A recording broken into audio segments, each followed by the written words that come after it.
Hello, everyone.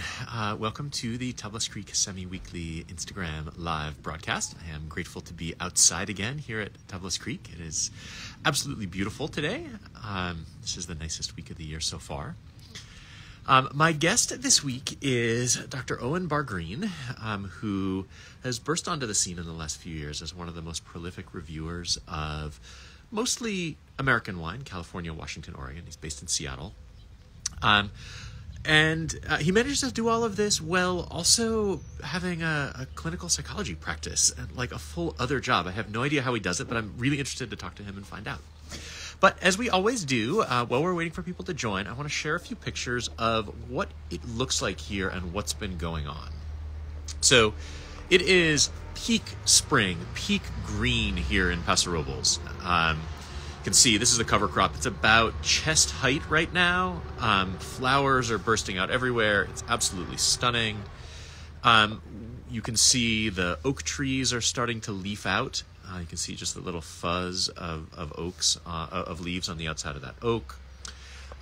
We are not quite at bud break. We're seeing a lot of kind of sap flow. So you can see the dripping. This is a Grenache Blanc vine. And I'll show you the most advanced that we have anything is kind of right where this Viognier is. So we're starting to see the buds come out. We don't have leaves yet, but we know it's coming soon because on our patio, the vines in the pots are starting to leaf out. So we know it's coming. We figure we'll see leaves sometime by the end of the week or early next week at the latest. So given that we are trying to get one last pass of our sheep through the vineyard, they've made it through 2 passes everywhere, 3 passes in a bunch of the spots. They're having trouble keeping up with how fast everything is growing now. In the tasting room, we've started a new tasting flight. We have what we're calling a spring flight, which includes a couple of whites, a couple of our rosés, and then our newly bottled Counoise, kind of light bottled reds. That's pretty fun. And then in the cellar, the big work right now is that we are blending the whites. So I've spent all week around the blending table with our winemaking team, putting together, so far we've done the Esprit Blanc. We're looking at the Côte Blanc this afternoon. I got a great shot of Amanda and Craig and Austin with implements of choice. They're actually doing test blends for the Côte Blanc that we'll taste this afternoon, right now as we speak. So far, the 2013 vintage looks every bit as good as, 2023 vintage looks every bit as good as we hoped it would as we were going through harvest last year. So super strong, great acids, great intensity, lovely purity of fruit, just gorgeous. Okay. I saw that Owen signed on, so I will invite him to join. I'm sending. He will see that, and we'll jump in and have a conversation. Hello, my friend. Hey, buddy. It's good to see you. Good to see you, too. How are things up in Seattle? Oh, really good. It's really cool to see the action in the vineyard, the photos that you're describing. It's all the sap already, and things are really thriving there, aren't they? Yeah, I mean, this is go time for all living things. I mean, it is so green and lush. It's finally warm. We've got lots of great water from this winter. Everything knows that, like, this is the moment to go. So, like, I feel like you can hear the grass growing. And every time you go outside, it's like, wait, there's more flowers than I remember. It's stunning. That's crazy. I mean, I'd be remiss without talking about our epic tasting that we had a couple of months ago, man. Oh, my God. That was a treat. So yeah, anybody who has not read it yet, head over to Owen's site. There's a great write-up of we did a little vertical tasting of Esprit going back all the way to the first one, all the way back to 2000. It was fun. It was a really serious tasting, and I think we were both shocked that the 2000 Esprit was still, like, hanging in, honestly.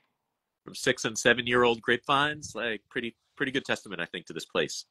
Yeah, that was really fun. That was really memorable. Thanks again for that. Wow. Awesome. Okay, but we're jumping in the middle. I want to start by asking, so at what point in your life did you say for the first time, I would love to write about wine? Yeah. I mean, I grew up around a lot of wine culture. My dad's best friend was a French restaurateur, and so I was really lucky to be exposed to great wines of the world, great Chateauneuf, Bordeaux, Dompi, that kind of thing. And my love for wine continued in college. I went to college in Walla Walla, where I was right there during the middle of the wine boom, which was awesome to see that explosion. And just started writing about wine more and more, and finally started a Facebook page and then eventually a website. So it kind of started, like anything in the wine industry, it kind of snowballed, I guess. Do you have a first like wine that you really remember as like an aha moment? Oh wow, yeah, that's a really good question. I mean, my favorite wine in the world is Chateau Yquem. So I mean, I guess I'll never forget my first Chateau Yquem. It was like nothing else I had ever tasted. I guess which I guess it still is.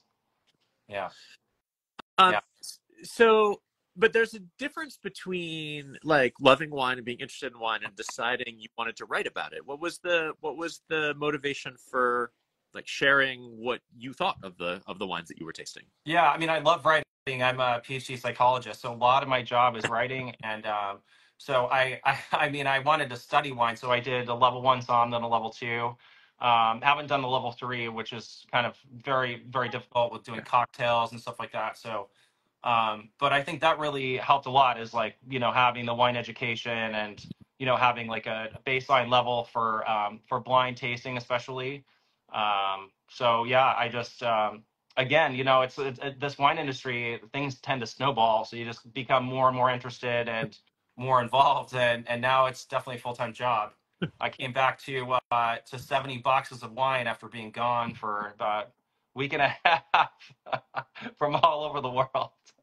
So speaking of full-time job, I'm pretty sure you're the only like clinical psychologist who is also producing multiple posts, like detailed writing about wine every week. How do you balance those two responsibilities, and how do you find the time? Yeah, it's really hard actually. Yeah, I mean a lot of the reviewing and stuff I do is after work. My wife is very patient with me, so we also have a 14-month-old, which is interesting, but very very busy and very gratifying. So yeah, I guess you just make time like anything. It can be hard, and you know, but I love what I do. I love my job as a psychologist. I love evaluating patients, and I do full evaluation now. So I don't do any treatment. It's all forensic evaluation. And then with the wine reviews and wine writing, I'm really serious. I'm really passionate about it. I really love it.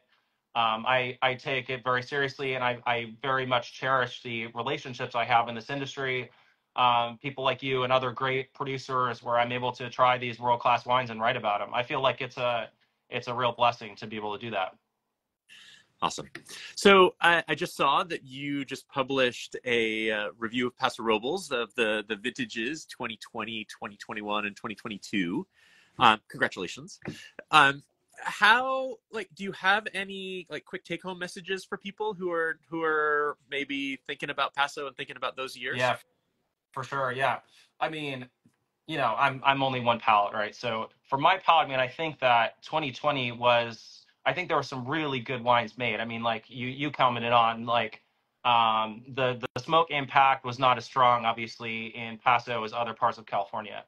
That said, I think that there was quite. I noticed my scores were quite varying that year in terms of like overall quality. And people should lean towards top producers. It's kind of producer vintage, a little bit like it was throughout the West Coast. Sonoma, Napa. Not much wine was made in Napa, but Washington, for instance. 21 is it's a banner a banner year. I mean, we could talk about 21 for hours. I mean, it seemed like the overall quality wine was extremely high.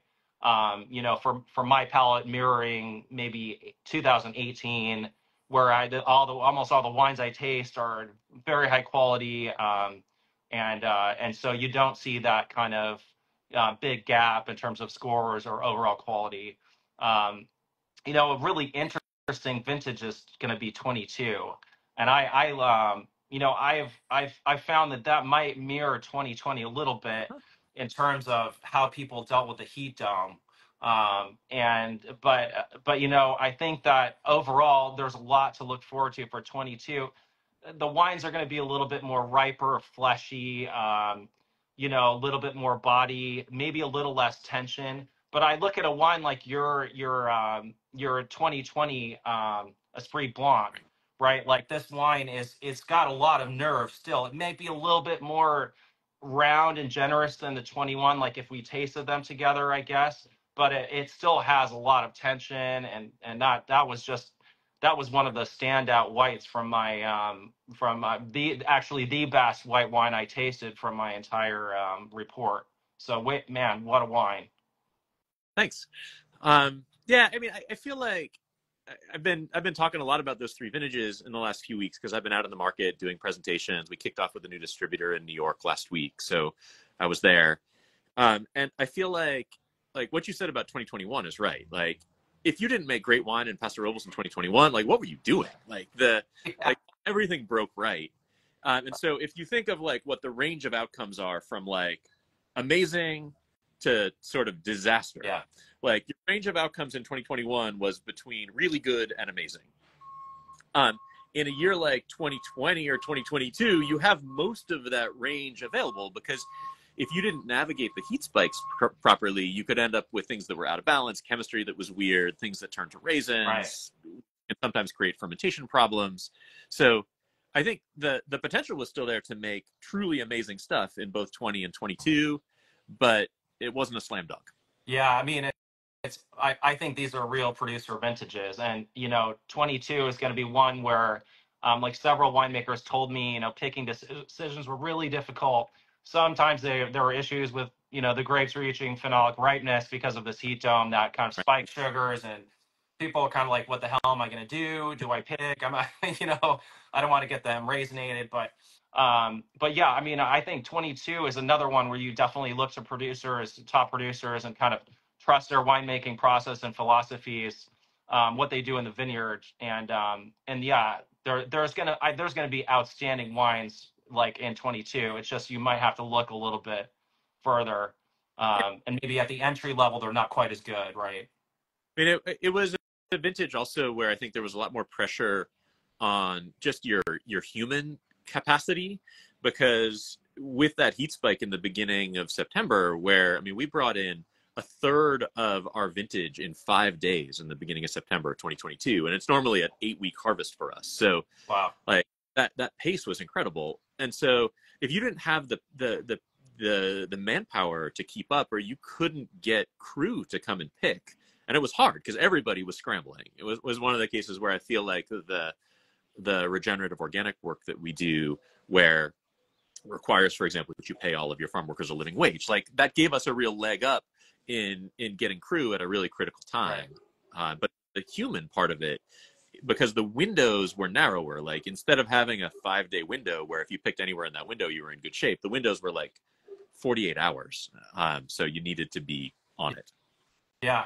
Yeah. I mean, there's been other condensed vintages in Paso and other regions of the world. I mean, I look at like 15 in Paso as well, just kind of super hot. What are we going to do? And also 15 similarly in Washington is an ultra condensed vintage, earliest in history.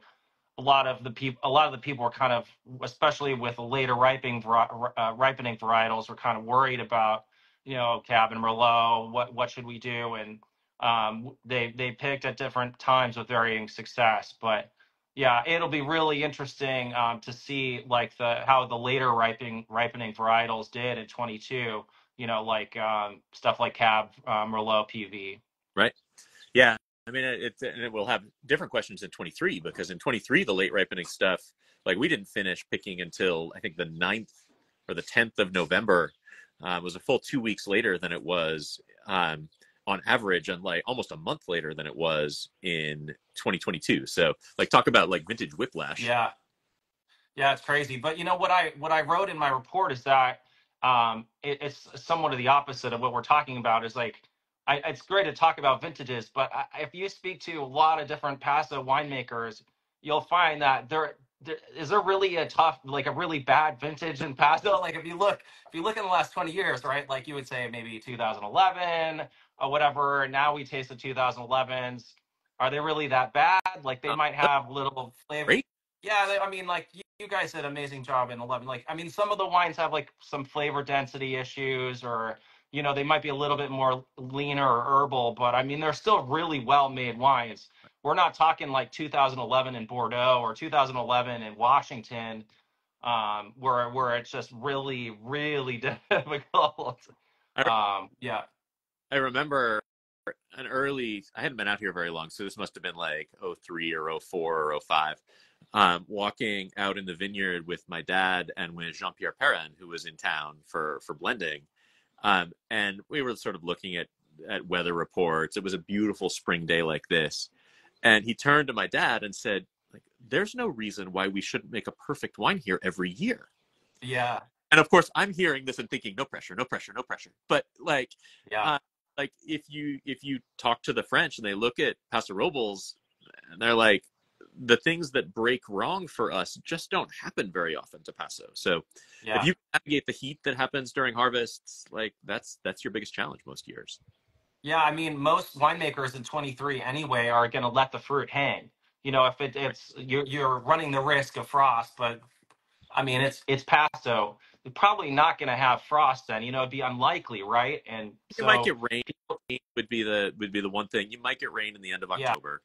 But it happens that the cold years that we've had recently, like the 10 and 11 and 23, like we got lucky. We had this beautiful like October, early November kind of second summer, yeah, where the actually warmer than it was in like September when it was actually quite cold last year. So I mean, it's not going to happen every year, but like you said, it's probably been 20 years since things didn't break right. yeah. I mean, maybe even more, right? So, yeah, it hasn't. There's not been this like catastrophic vintage like Napa's seen, in 2020. Certainly 2000 and Napa was very difficult, and 1998. But yeah, I mean, I don't even think going back that far. I mean, we tasted the 2000. Right. It still had fruit. It was showing really nicely, I think, still. No, 2000 was good down here.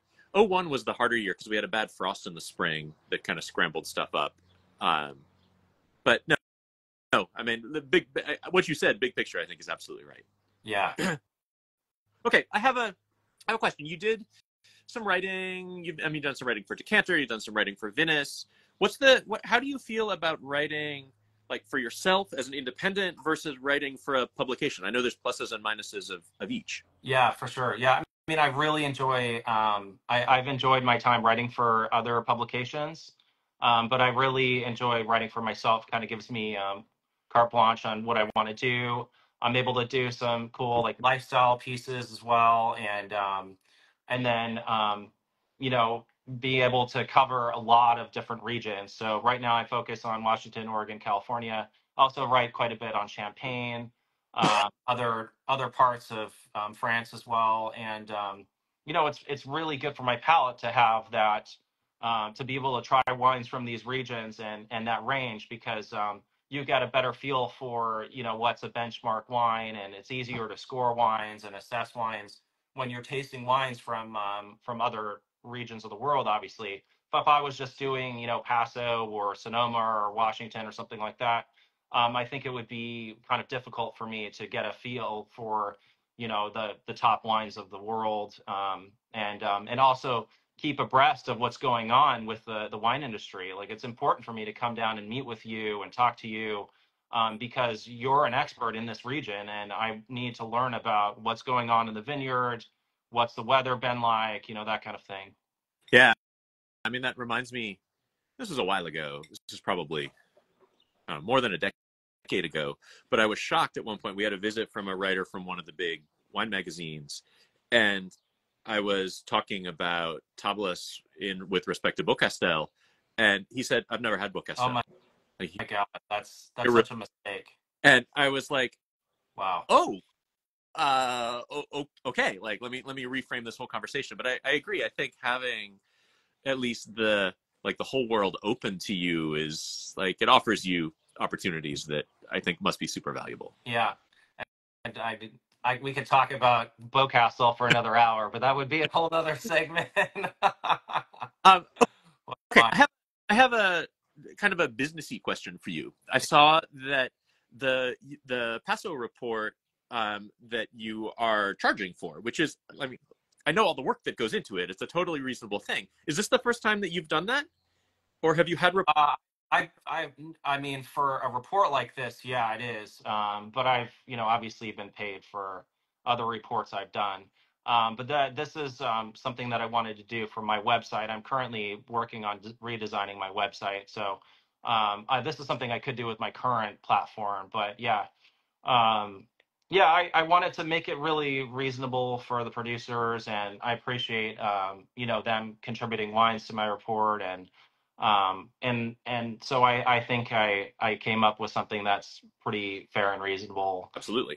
Yeah, but yeah, it's something that's important for me to be paid for my work, just like any job. So Yeah, and I was wondering about that because I mean, obviously you produce so much free content, and right. that's one of the things. I mean, I send people to your website all the time because again, you have so much stuff there, so much depth, and I've always wondered if you were kind of figuring out how to have there be a business aspect to this as well as just the enthusiast and kind of critical aspect of it.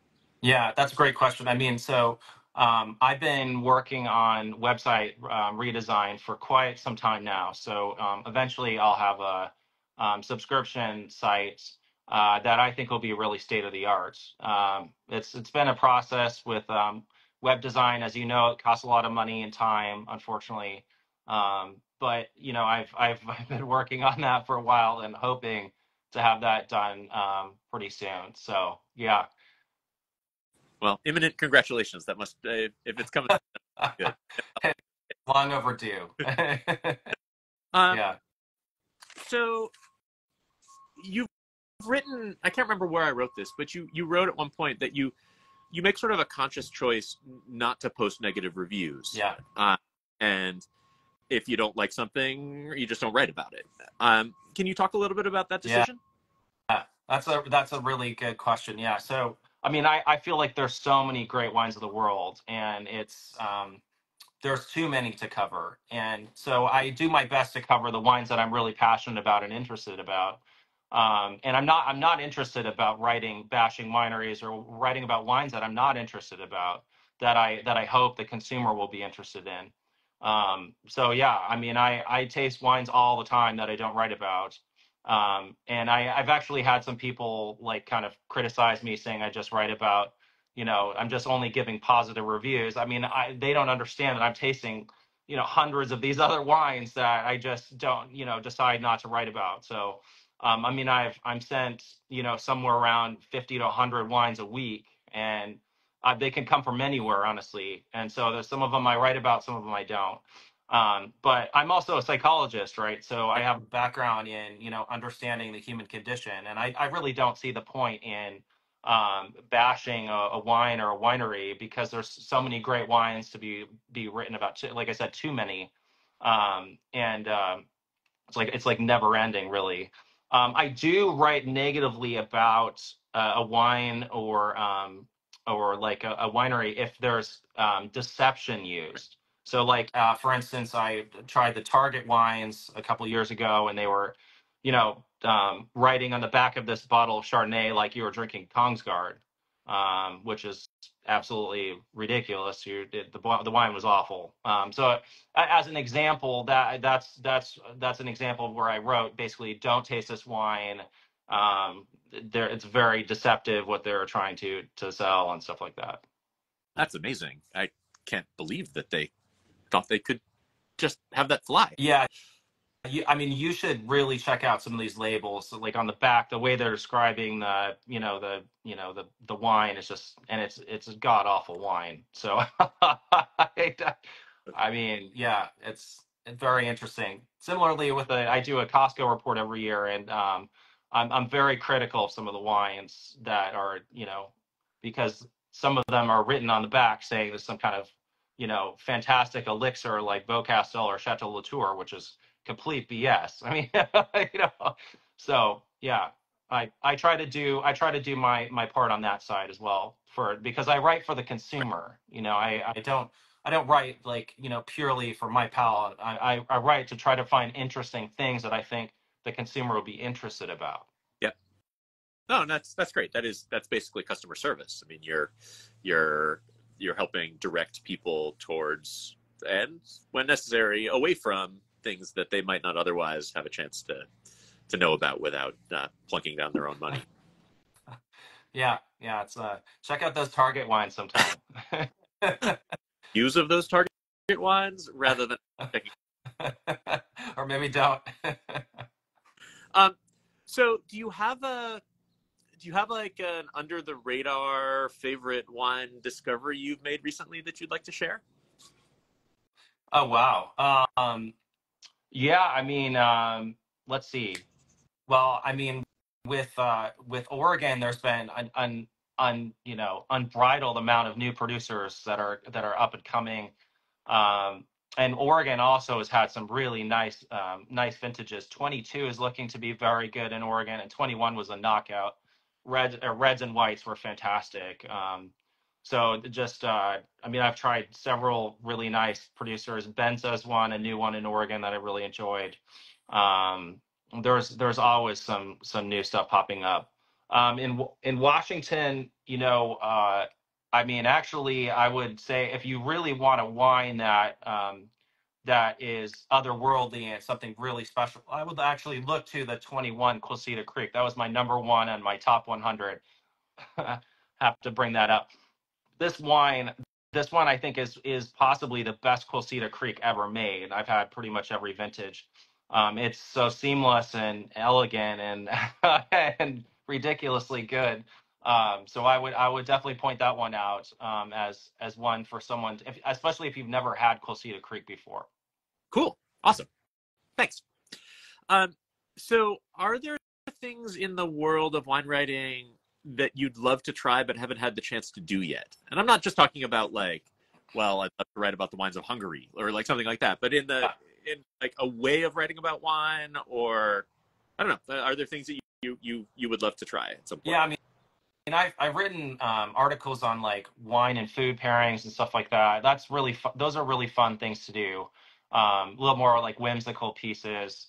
But I also really like doing the lifestyle part. So writing about travel, writing about hotels, writing about dinners, experiences. I think I don't know as I get older, I enjoy this kind of thing more and more. And I know that there's a huge amount of people that are really passionate about staying at luxury hotels or doing fancy flights, trying Michelin star restaurants, and so that I think that's something that the consumer will be continue to be more and more interested in. I know definitely if you look back in the last 10 years, you could see quite a strong increase in that and people being interested in luxury products or luxury experiences. So I definitely want to continue to do that as my website develops. Cool. Yeah, I gotta believe that people will enjoy reading about those too. I mean, whether or not they're planning on experiencing them, there's something fun about living vicariously of these kind of once in a lifetime experiences. Yeah, I think it's interesting stuff, you know, and like myself too. I mean, I'm always interested in reading some, you know, article about someone that traveled to a long lost island or whatever. I've never been there, but it's pretty cool. Super cool. Okay, awesome. So, um, beyond the things we talked about, is there anything? What's next for you? What's coming up that Yeah, people can look forward? yeah, thanks, man. I mean, my website's going to be out soon. It's going to be subscription based. I will have some free content as well, which I think is important. And yeah, I will continue to focus on Washington and Oregon, California, as well as Champaign and other regions as well. And that's going to be really exciting to have that finalized. It's been many years in the making, so it's going to be nice to finally have that realized. And yeah, more content coming. That's all I can say. I try Cool. to create content that I think people enjoy, and I'll just keep trying. Sounds great. And if people want to like find you, like we should say your website, like are there other social media platforms that you're active on? How do people keep up with what you're Yeah, doing? sure. I mean, I have pretty active social media. So it's Owen Bargreen on Instagram. Facebook is Owen Bargreen as well. And then owenbargreen.com is my website. But yeah, I'm surprised how busy Facebook is too. Like, I'm always shocked how many people are still on Facebook, but it's a very busy platform. We would have thought like 2-3 years ago that it was sort of on its way out for our purposes, and it absolutely has not sort of faded away. It's been a really important platform for us too. Yeah, that's awesome. Yeah, I think people are still, especially older generation, are really still interested in that, and a good way to like connect and stay in touch with people. Cool. Awesome. Well, I can't believe that it has been a half an hour, but it has already been a half an hour.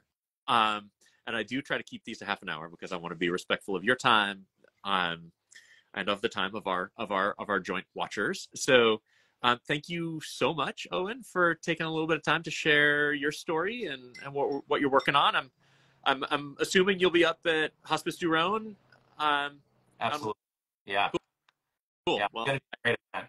I will see you there. Yeah, look forward to it, buddy. Thanks again for having me You're today. so welcome. Yeah. Cool. Okay, so Tablas folks, thank you for joining today.